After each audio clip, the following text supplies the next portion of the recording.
ఎవరు సార్ మీరు?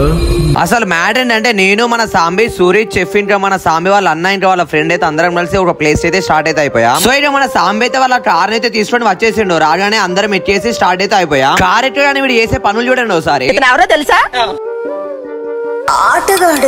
Morning exactly 8:30 అయితే స్టార్ట్ అయిపోయాం. అలా ఒక 1.5 hour ట్రావెల్ చేసిన చాలా ఆకలి అవుతుందని టిఫిన్ చేద్దామని సైడ్ అయితే ఆగేసా. మన చెఫ్ సాంబి మాత్రం ఆకలికి ఆగలేక ఏది ఉంటే అది అని 2 ఇడ్లీ 2 బోండా తీసుకొని లాజిస్తున్నారు. నేనేమో ఒక దోశ అయితే ఆర్డర్ చేసిన. మన బాబాయ్ ఏమో మంచోడు కప్పు పిండి వేసి రౌండ్ గా తిప్పిండు. అలా పైన ఆలు కర్రీ ఆనియన్ పెట్టి కొత్తిమీర వేసి నాకైతే ఇచ్చేసిండు. ఇక మన చేతి వచ్చిన తర్వాత మనం అవుతామా టేస్ట్ అయితే చేసేసిన. చాలా బాగుంది. టొమాటో చట్నీ మాత్రం వేరే లెవెల్ ఉంది. అలా అందరం టిఫిన్ చేసి మళ్ళీ మేము వెళ్ళబోయే ప్లేస్ అయితే స్టార్ట్ అయితే అయిపోయా. అసలు ఎటు వెళ్తున్నామో నెక్స్ట్ వీడియోలో అయితే చెప్తాను. వెళ్ళొస్తాం. మీరు కూడా వెళ్లే ముందు ఫాలో అండ్ సబ్స్క్రైబ్ చేసి వెళ్ళండి.